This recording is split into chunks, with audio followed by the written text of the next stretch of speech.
Maria Elena had carried the leather-bound map for 63 years, tucked inside a clay box beneath her bed, waiting for the moment when curiosity would finally outweigh caution.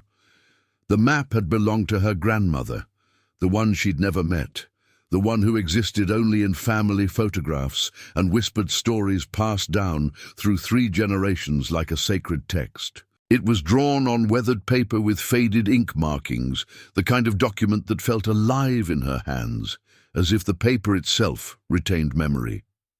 The map depicted a ravine somewhere in the Sierra Madre of Michoacán, a place the old woman had visited as a young girl before the family scattered across Mexico City and beyond, before modernization swallowed the old ways whole. Along the edges of the map, cryptic notes in Spanish mentioned las ollas de cobre, the copper pots, vessels said to contain the finest examples of Purépecha hammered metalwork, created by artisans whose names had been erased from history. These pots were supposedly hidden during a time when Spanish conquistadors were systematically destroying indigenous artifacts, melting down precious metals and smashing clay vessels to stamp out the culture they represented. The markings pointed to a location near the Cupatizio River, a place of legend in family whispers and half-forgotten stories, spoken about only at night when the children were supposed to be sleeping. Her grandmother had told Maria Elena the story when she was 7 years old, drawing her close on a cold winter night, her papery hands holding the child's face gently.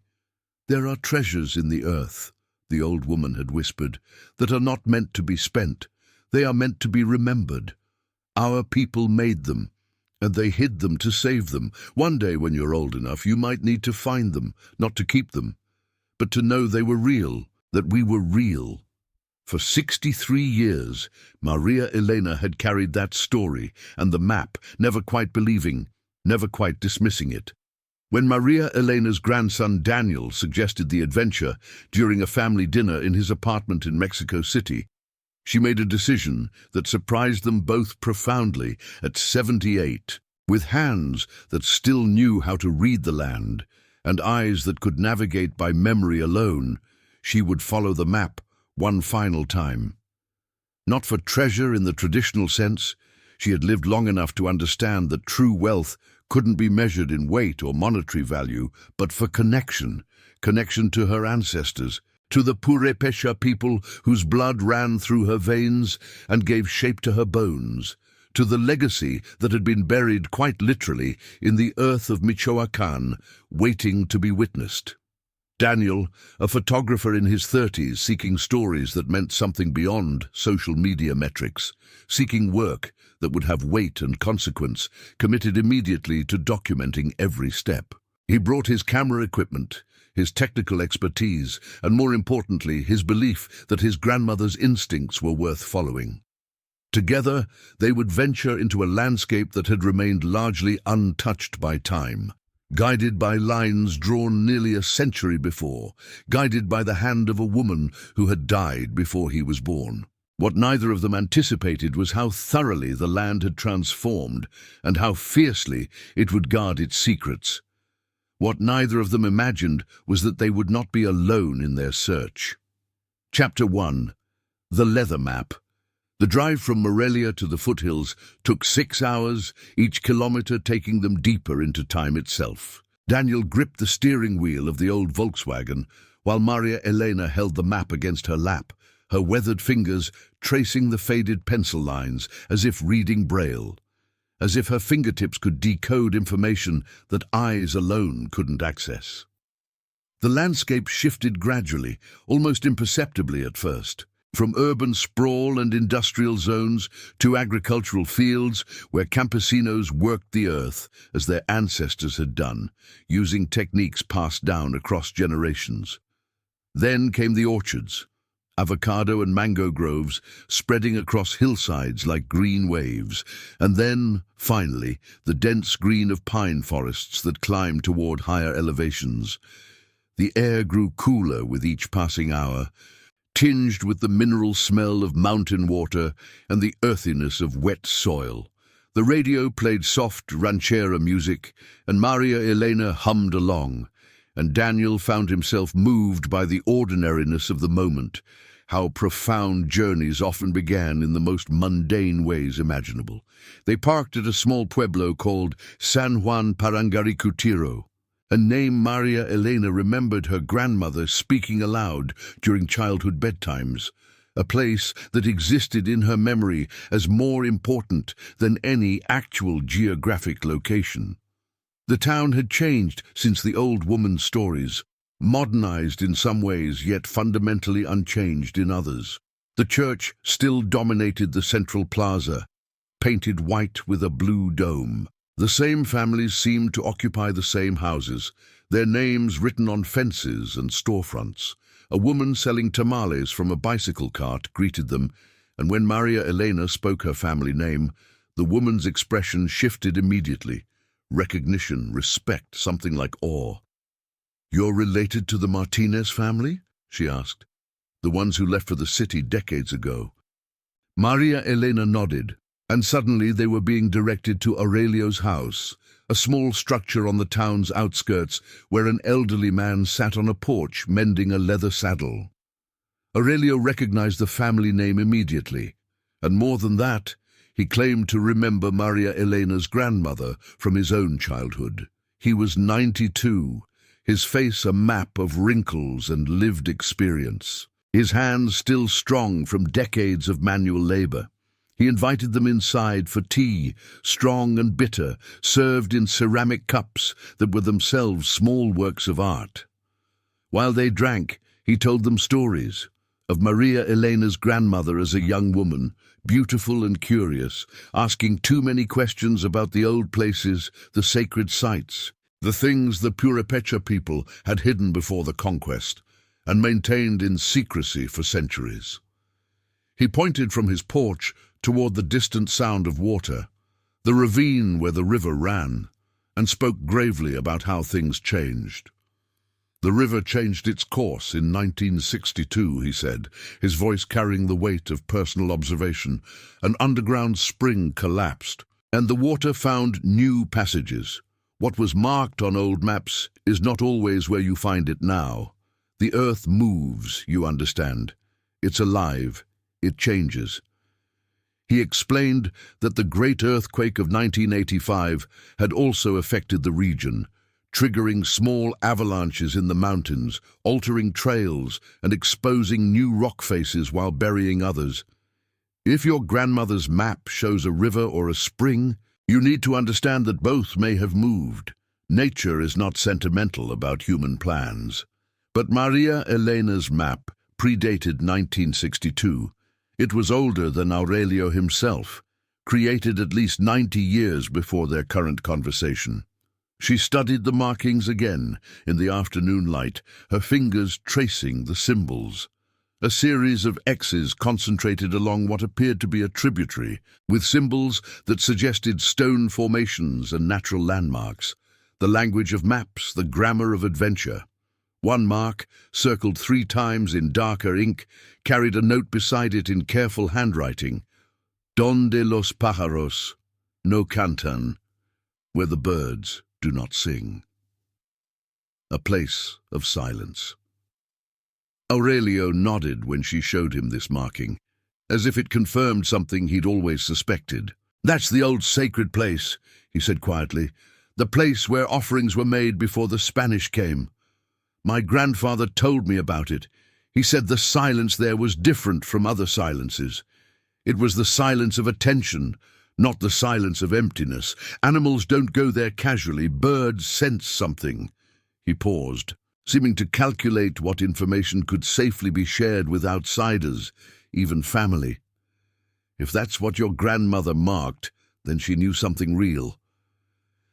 Daniel photographed everything systematically, the map held up to the light, showing the paper's age and fragility, the old man's weathered face illuminated by afternoon sun, his eyes focused on something distant. The forest line in the distance, the way the trees seemed to form a barrier between the known world and something wilder.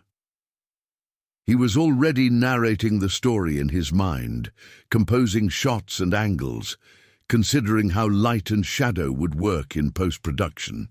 His grandmother, meanwhile, seemed to have entered a different temporal layer entirely, as if the present moment were merely a translucent overlay on a more vivid past, a reality where she existed simultaneously as a 78-year-old woman and as a 7-year-old child, listening to her own grandmother's voice in the darkness. They packed supplies that afternoon, working methodically. Water bottles, climbing rope, carabiners, a small camping stove, sleeping bags rated for mountain cold, flashlights with extra batteries, hiking boots properly broken in, a first aid kit with bandages and antiseptic, rope for emergency situations, maps of the region purchased from a tourist shop in town. Daniel added his camera equipment in weatherproof cases, his tripod, extra lenses. They were as prepared as modern equipment could make them, and yet both understood that maps and equipment were only partial solutions to the problem of wilderness. As the sun descended behind the western peaks, casting the forest in shades of amber and shadow, transforming it into something mythical and otherworldly, Maria Elena stood at the edge of the known world and felt something shift inside her chest. Not fear exactly, but recognition, a sense of rightness that bordered on inevitability. The land was calling her back. After 63 years of waiting, the map had become a summons. That night, in a modest posada with walls that seemed thin as paper, she barely slept. At 3 a.m., Daniel found her on a small bench outside the room, the map spread across her knees, and her lips moving silently, whether in prayer or conversation with the dead, he could not tell. He sat beside her without speaking, and together they watched the stars wheel overhead, the Milky Way visible in all its multitudinous glory, far from the light pollution of the city. "Are you afraid?"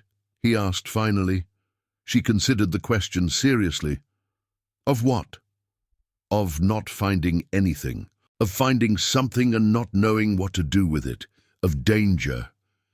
She folded the map carefully, the creases in the paper worn smooth by decades of handling. "I'm afraid," she admitted, "of arriving and discovering it was all a story. No pots, no copper, no evidence, just a grandmother's imagination written on paper, that I've been carrying empty dreams for 63 years. She looked at her grandson. "But more than that, I'm afraid I won't be able to finish what she started, that I'll reach the place and not have the strength or the courage to see it through." Daniel took her hand, the skin papery but warm. "Then we'll be afraid together." Chapter 2. Into the Sierra.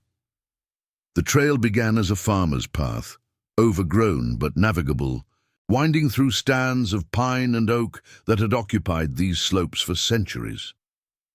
Maria Elena moved with surprising steadiness, her hiking boots finding purchase on loose stones with an instinctiveness that came from generations of mountain blood, from DNA that remembered this landscape even if her conscious mind didn't.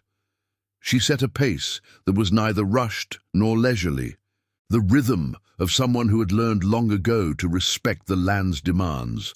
Daniel followed, his camera clicking intermittently, recording the way light filtered through the canopy in distinct shafts, the way ferns unfurled like green hands along the trail, offering themselves to the moisture and shade. He photographed his grandmother from behind, capturing her silhouette against patches of bright sky, the map held visibly in her hand, framing the image as a journey rather than a destination. By midday, after 3 hours of steady descent, they'd penetrated into terrain that matched the map's general indicators. The ravine deepened dramatically around them, stone walls of red-brown rock rising on either side, weathered by centuries of seasonal water flow, and wind that carried particles that slowly abraded stone into shapes of almost sculptural beauty. The sound of the river grew louder, not the gentle murmur Aurelio had described, but a powerful rush, the voice of recent heavy rains upstream, water moving with force and intention. The smell changed too, becoming more mineral, more alive. The temperature dropped noticeably as they descended deeper, the sun less able to penetrate the narrowing canyon. Maria Elena stopped frequently, comparing the landscape to her map, with the concentration of an archaeologist reading a dig site. She studied rock formations with the intensity of someone reading text written in stone, looking for the X's that marked significant locations, searching for signs that human hands had once moved deliberately through this space. Around the midpoint of their descent, a cluster of stones arranged in an unusual pattern caught her attention. Not natural, not a random scattering of debris, but deliberate placement. The arrangement suggested intent, purpose. She brushed away decades of accumulated leaf debris and pine needles. And Daniel saw her hands begin to tremble slightly. The edge she'd uncovered bore the faint suggestion of smoothing, of human shaping, weathered nearly beyond recognition, but still bearing the signature of intentional work. "Here," she said quietly, her voice carrying the weight of confirmation. "Someone placed this intentionally, decades ago, longer, my grandmother perhaps, or someone before her." Daniel photographed the stones from multiple angles, then began taking precise measurements, calculating their position using his phone's GPS application, comparing the coordinates against the digital map he'd uploaded to his device. The numbers aligned, falling within the circled zone that the old woman had marked with such deliberation all those years ago. They were getting closer. The abstract legend on the map was becoming concrete, actual, a place that existed in coordinates and in history. It was late afternoon when they found the first artifact. Maria Elena almost stepped on it, a shard of pottery, no larger than her thumb, protruding from the eroded bank of a dried streambed like a tooth jutting from soil. She knelt immediately, moving with the sudden grace of someone whose entire life had been preparation for this moment, and Daniel watched as her hands worked with archaeological patience, the patience of someone who understood that speed was less important than care. She used a small brush from their pack to carefully excavate around the fragment, removing soil grain by grain, revealing the edges and suggesting the original form.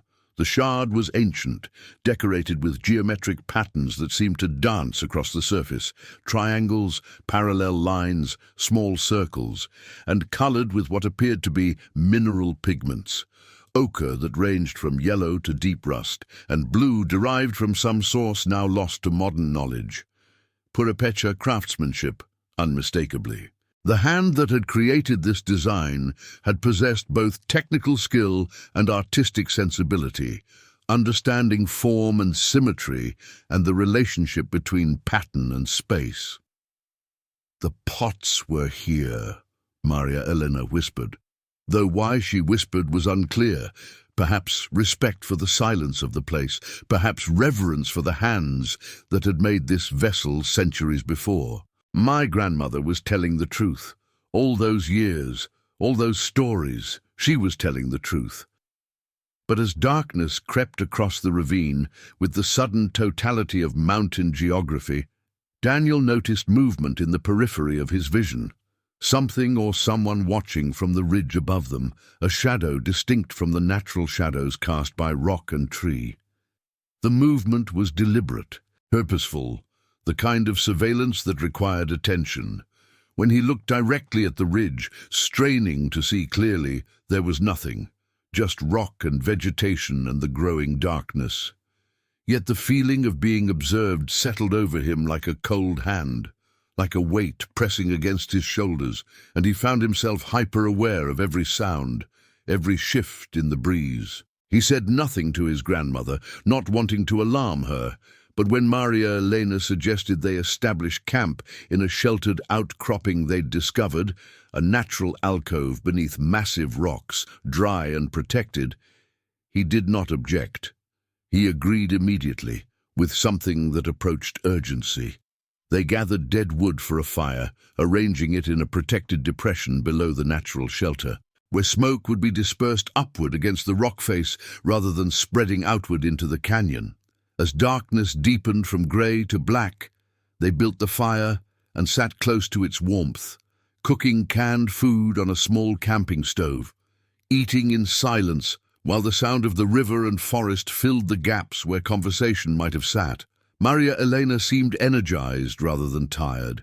Despite the physical exertion of the day's hiking, she turned the pottery shard over and over in her hands, studying it in the firelight, telling Daniel stories her grandmother had told her, stories of artisans working clay and copper by firelight in this very landscape, of techniques passed down through generations in unbroken chains of master to apprentice, of the desperate decision to hide the finest works when invasion came from across the sea.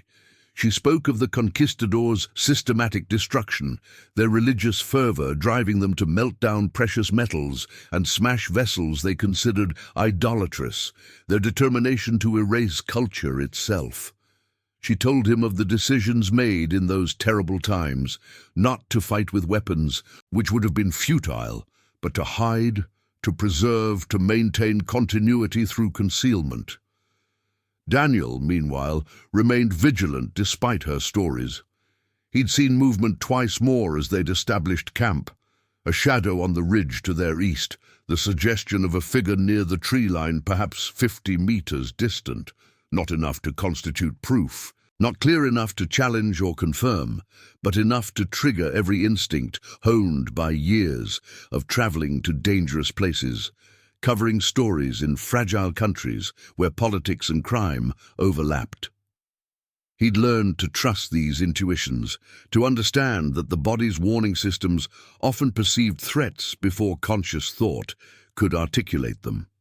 Around midnight, after Maria Elena had fallen asleep, her breathing deepening into the rhythm of genuine rest, Daniel heard it clearly. The deliberate snap of a branch, close enough to indicate someone moving through the forest with less care than necessary, or perhaps someone who didn't care whether they were heard. He rose quietly, leaving his grandmother sleeping near the fire, and positioned himself at the edge of their firelight's reach, in shadow but still able to see outward. He found a stone to hold, weighting his hand, and settled into an alert stillness. For nearly an hour, he watched and listened, his senses stretched taut like wire. Then he saw the figure clearly, a man perhaps in his 50s, wearing work clothes stained with earth and sweat, carrying a machete, not a casual hiker or a farmer checking his property, someone moving with purpose and knowledge of the terrain.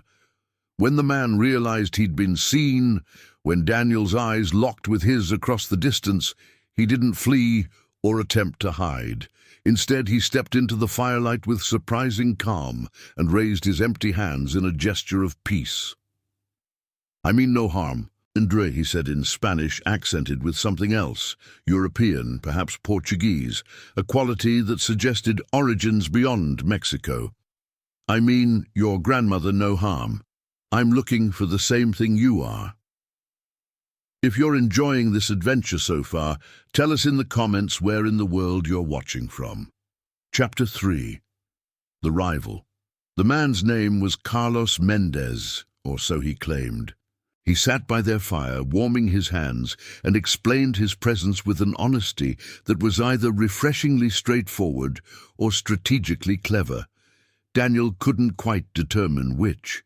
He worked for a private collector in São Paulo, a wealthy entrepreneur who had heard rumors of Purépecha copperwork hidden in Michoacán for nearly 5 centuries, artifacts that represented the height of indigenous Mexican craftsmanship.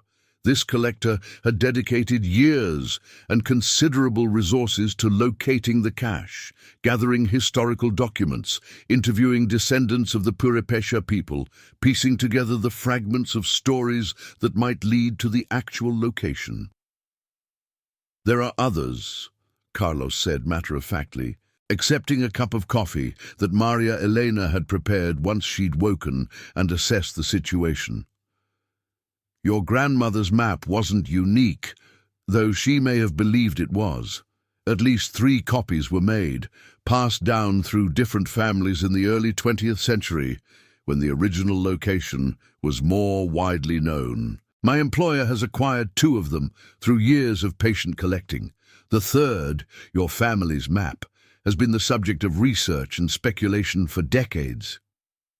Daniel studied Carlos with a photographer's attention to detail, cataloguing facial features, the weathered quality of his clothes, the calluses on his hands suggesting manual labor, the way his eyes moved constantly, assessing their camp, their equipment, their apparent level of preparation. He wore a hiking watch and good boots, clearly someone with experience in wilderness travel. The machete at his belt was well maintained, professionally sharp, not a tourist's prop, but a working tool. "What does your employer intend to do with the pots?" Daniel asked, his tone carefully neutral. "Preserve them," Carlos said, and the answer was delivered with such conviction that it might have been true. "What else?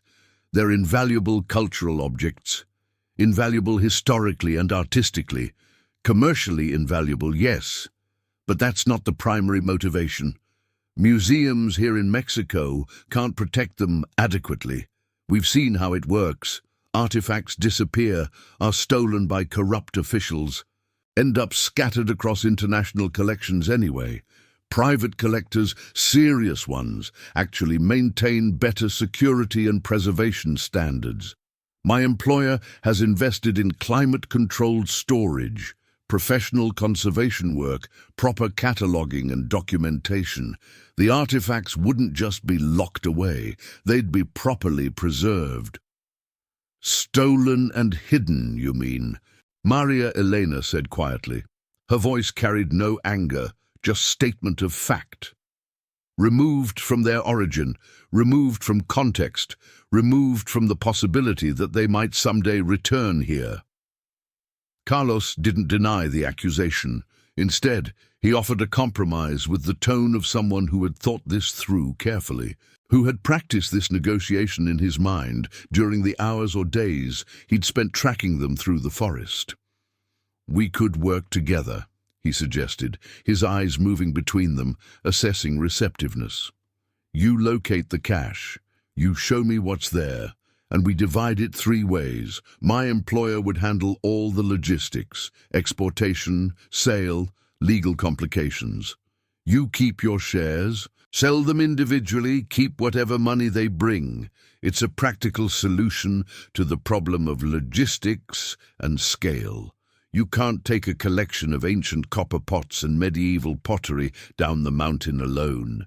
You need equipment, you need expertise, you need connections. I can provide all of that." Maria Elena stood and walked to the edge of their firelight's reach, gazing out into the darkness of the ravine.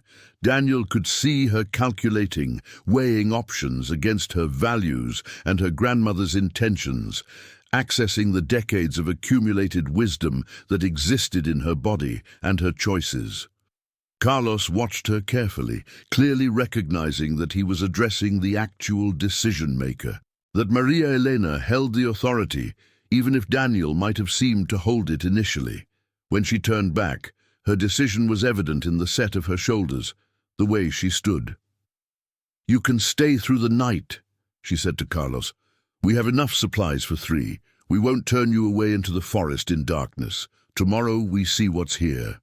We examine what we find, we document it, we understand it. Then you make your choice." Carlos nodded, understanding that he'd been given a window of opportunity, but that nothing was certain. That he would be tested, that his motivations would be assessed, that genuine conversion to the family's perspective might be possible, but also might be entirely irrelevant to their decision. Chapter 4. Into darkness. By dawn, Carlos had become almost a 3rd member of their expedition rather than a rival, or perhaps that was simply his strategy, his training in manipulation and persuasion. He knew techniques for excavation and had equipment in his pack, Professional brushes, screens for sifting soil, documentation tools, a proper camera setup that suggested his employer took the work seriously. That this wasn't amateur grave robbing, but rather something more systematic and professional. More surprisingly, as the morning unfolded and they worked together, he seemed to demonstrate genuine knowledge about Purépecha history, speaking with respect and understanding about the culture, the artistic traditions, the astronomical and religious significance of various symbols they encountered. He treated the artifacts with reverence rather than merely as commodities, and Daniel found himself gradually revising his assessment, wondering if it was possible for someone to have been corrupted by a system and yet retain ethical grounding, to work for a problematic employer while maintaining personal integrity. The streambed they explored had clearly been a sacred site, accumulated archaeological evidence suggesting ritual purpose rather than utilitarian abandonment. They found multiple sherds scattered through the soil, fragments of clay vessels decorated with geometric patterns and images of birds in flight, of water and its movement, of figures that might have been priests or sacred dancers. Symbols tied to Purépecha cosmology, to their understanding of the relationship between earth and sky, between the material and the spiritual. Maria Elena began assembling fragments methodically, her hands moving with intuitive certainty despite the fragmentation, recreating the shapes of pots that had been deliberately broken. The breakage wasn't random destruction, but rather systematic, as if someone had carefully disassembled the vessels, breaking them at calculated points, scattering the pieces to make reassembly difficult or impossible. This was sophisticated destruction aimed at preventing reconstitution, probably implemented by conquistadors attempting to annihilate indigenous cultural objects, or possibly by the Purépecha people themselves, deliberately destroying their sacred objects rather than allowing them to be defiled or appropriated. By noon, the three of them had located what appeared to be the epicenter of the cache, a natural stone chamber formed by a massive overhang, partially concealed by centuries of accumulated earth and vegetation, disguised so thoroughly that it had survived intact for centuries. The opening was narrow, requiring them to squeeze through one at a time, a design that had certainly protected it from casual discovery and from the Spanish conquest itself. Daniel went first, his smaller frame moving more easily through the tight passage, his flashlight preceding him into the darkness. His camera was hanging at his chest, and he held it carefully, protecting the electronics from damage as he maneuvered. Inside, the air was cool and mineral-thick, the atmosphere of a space sealed for centuries, preserved in stasis. His flashlight caught reflections, not of gold or silver, which would have gleamed with brilliant brightness, but of something more subtle and infinitely more valuable in its context. Copper. Dozens of copper objects arranged with what had to be deliberate care on a stone shelf that appeared to have been carved for exactly this purpose. Bowls of different sizes, some decorated with geometric patterns, others plain but beautifully formed. Plaques engraved with narrative images or symbolic representations. Pieces of armor decorated with hammered designs so intricate they seemed to shimmer in the torchlight. Each individual hammer mark visible, a testament to hours of labor and technical mastery. And beside them, carefully wrapped in cloth that had partially degraded over the centuries but retained enough structure to be recognizable as a deliberate preservation method, were pots, actual intact vessels, some perfect or nearly perfect, others with damage but fundamentally whole.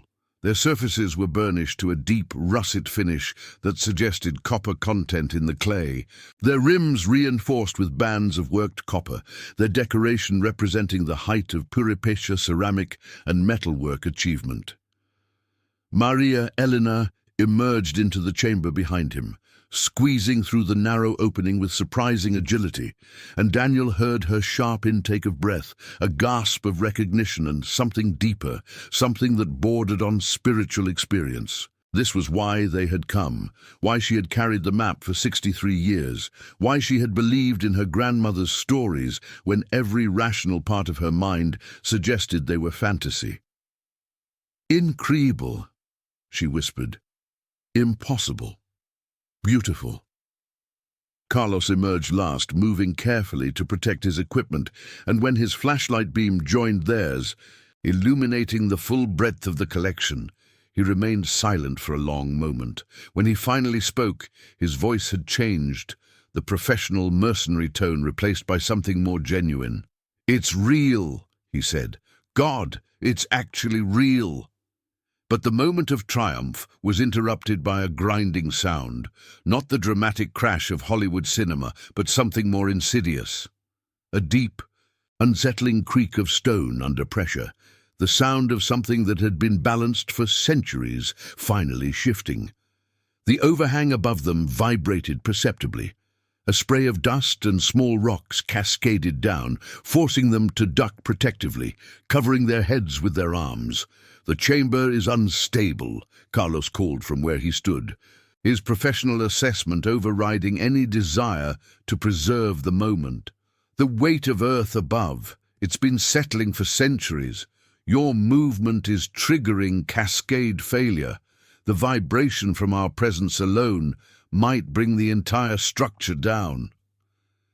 They had perhaps 30 minutes before the entire overhang came down, burying them and the artifacts equally, erasing both the people and the history in one catastrophic moment. Chapter 5. Against Time. They had perhaps 30 minutes, though no one could be certain. Time became elastic, stretching and compressing unpredictably. Carlos worked with practiced urgency born from experience, his mind processing rapidly the variables and the constraints. He immediately established a system. Maria Elena would pass items to Daniel, who would photograph each one quickly, 30 seconds per piece, capturing multiple angles and essential details, before handing it to Carlos, who secured it in protective cases he'd brought. Weatherproof containers staged just outside the chamber. They moved with synchronization, born from military-style drills, though none of them had military training. It was something deeper, the way humans could find unity in crisis, the way fear could create coordination. The ground trembled with increasing frequency, accompanied by the sharp crack of stone fracturing, of structural integrity failing. Small pebbles rained down continuously now, and dust hung in the air, making it difficult to see and to breathe. Maria Elena moved through the space with almost spiritual calm despite the chaos, her hands treating each object as if it were a sleeping child being carried to safety.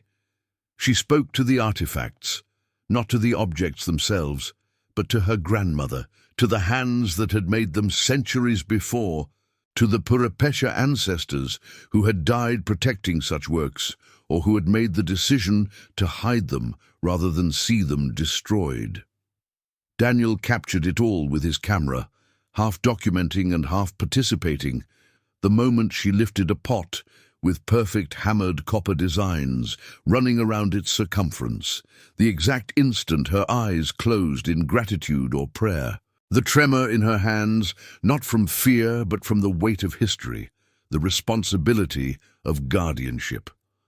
One piece in particular commanded their attention, a large bowl approximately 12 inches in diameter, decorated with an image of a bird with wings spread wide. The feathers defined by hundreds of individual hammer marks, each one a separate act of creation, a meditation in metal. The craftsmanship was extraordinary, suggesting the work of a master artisan, probably someone of significant status within the Purépecha community, someone whose work had been valued enough to preserve at great risk. "This one," Maria Elena said, holding it carefully. "This one we must save. This one is the key." "What do you mean?" Carlos asked, even as he made space in his cases for it. even as his hands reached for protective wrapping. "It's signed," she said, pointing to markings on the underside. Symbols that weren't decorative, but rather appeared to be a signature or artist's mark, 3 symbols arranged in sequence. The artisan marked it. They wanted to be remembered. The ground gave its final violent shudder, not tremor, but collapse. The overhang fractured completely, a deep fissure spreading across the stone ceiling like lightning frozen in rock. Larger pieces began to separate and fall. Without discussion, all 3 of them dove toward the entrance. Daniel emerged into daylight as the first major piece of stone, easily 2 tons, collapsed behind them. The sound, a thunderous proclamation of closure, a final statement from the earth that the chamber was sealed. Rock dust billowed outward like a slow-motion explosion, and smaller fragments continued to fall for another 30 seconds, creating a wall of stone and dust between them and the interior. They lay gasping in the dirt beyond the overhang's shadow, hearts pounding with the particular intensity that comes from narrowly escaping death, confronting the reality that they'd lived through a moment where death had been highly probable, where the margin between survival and annihilation had been measured in seconds and chance. "We have 15 items," Carlos said finally, his voice shaking with adrenaline, after his breathing began to normalize and his mind resumed its analytical functions. "Not all of it. The rest is sealed. There must have been more, other pieces we didn't have time to remove. They're gone now, sealed back into the earth." Maria Elena didn't seem disappointed. She sat up slowly, looking at the protected cases arranged like an honor guard around the overhang's entrance, and something like peace settled across her features, despite the chaos they'd just survived. She reached over and held the large copper bowl with its bird image and artist's mark, and she smiled. "It's enough," she said. "It's more than enough." Chapter 6. The Weight of Responsibility. Over the next hours, as they carefully transported the items up the ravine toward their camp, using ropes and harnesses and endless patience, the dynamic between the 3 explorers shifted fundamentally. The shared trauma of the collapse had created bonds that couldn't easily be severed, that transcended their original positions of family and outsider and rival. Carlos could have called his employer during this time, could have reported the find and coordinated extraction teams to remove the artifacts at scale. He had the satellite phone in his pack, clearly functional, clearly capable of reaching his network. Instead, he sat with Maria Elena and Daniel, examining each object by firelight as they carefully transported it, telling them stories his employer, who was apparently a collector of indigenous art, had told him about the history of Purépecha metalwork, the symbolism embedded in their designs, the techniques that made them distinctive among Mesoamerican cultures. Maria Elena offered him tea, and they sat together in companionable silence, the kind that comes from shared danger and shared purpose. Around midnight, as the fire burned down to embers, Carlos made a confession that seemed to cost him something fundamental. "I'm not actually working for a collector," he admitted, his voice barely above a whisper, as if confessing sin to a priest. "The man I mentioned, I was trying to impress him, to prove my worth to him, to demonstrate value. I've been unemployed for 2 years. My family needs money. I thought if I found something valuable, something rare, something that could be sold, I could change everything. I could get my daughter into a better school. I could move my family out of the neighborhood where we live. I could provide." He paused, looking at the copperwork, at the bird with its hammered feathers. "But this isn't something you sell. This is something that belongs to someone else, to your people, Maria Elena, to history, to the future."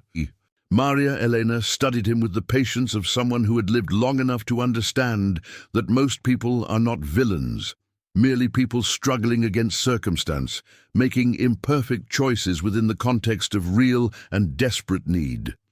She placed her hand on his, and the gesture was enough. Acknowledgement, forgiveness perhaps, or at least the possibility of redemption. "What will you do now?" she asked, as if his choice hadn't been constrained by poverty and desperation and the weight of family responsibility. "I could go to the authorities," Daniel suggested. "Report the find, get the site protected as a cultural heritage location, have Mexico's Archaeology Institute document and preserve everything." But Carlos shook his head slowly.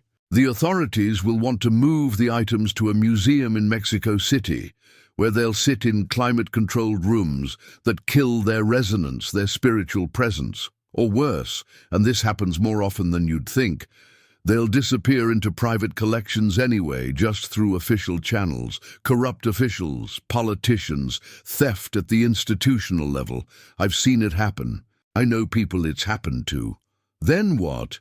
Daniel asked, genuinely uncertain, genuinely open to the possibility that there might be a solution that honored all the competing values: preservation and accessibility, protection and acknowledgement. Maria Elena answered, her voice carrying the certainty of someone who had lived long enough to develop genuine wisdom. "We document everything meticulously. We photograph every item, every marking, every decorative detail. We record our findings in complete detail: the location, the history, the condition of the artifacts. We create a comprehensive archive, and then we leave them." "Leave them?" Both men stared at her in disbelief, the suggestion so contrary to normal archaeological practice, so contrary to every instinct they possessed about preservation and collection. "Leave them here," she confirmed, her eyes steady, her voice filled with conviction. "Sealed in a protected case, protected as much as we can protect them. Recorded in detail in our archive, coordinates registered with an International Heritage Foundation. We become the guardians of knowledge about them, not the thieves. My grandmother was supposed to tell this story, not the story of possessing the pots, but the story of where they are, what they are, why they matter. Not to possess them, but to remember them. To ensure that when the time is right, when the technology exists or the legal framework changes, when Mexico's institutions become strong enough to protect such artifacts, they can be recovered and studied properly. We don't get to decide their fate, but we can preserve the knowledge. We can ensure they're not lost to time and forgetting the way so much else was lost. If this treasure hunt already has you hooked, hit the like button. It helps us bring more forgotten stories to light.